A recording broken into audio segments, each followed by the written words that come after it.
Hello, in this video, I'm going to show you how to move money on Cash App. And so if you haven't signed up for Cash App just yet, you can use my link down below to sign up. And when you do, we'll both each get $5. Now, once you actually do sign up for Cash App, you're going to reach the home page that looks like this when you log on.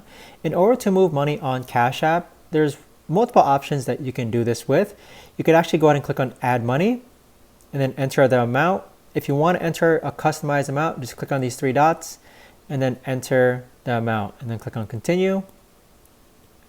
Now here is where you add your bank using a debit card. So here is where you would just add your debit card number, the month, year, CV code, and zip card, and link the card.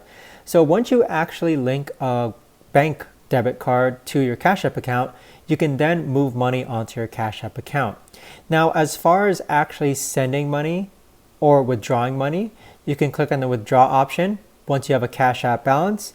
If you send or request money, in order to do that, click on the $ in the bottom.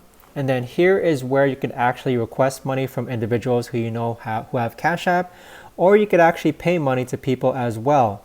So if I click on pay, let's pretend I sent it to Jack. That is also another way to actually move money on Cash App. Or if I want to request money from Jack, just click on request and then enter Jack's name or cash tag. So that is how to move money on Cash App. And again, if you haven't signed up for Cash App just yet, you can use my link down below. And once you do sign up, we'll both get $5.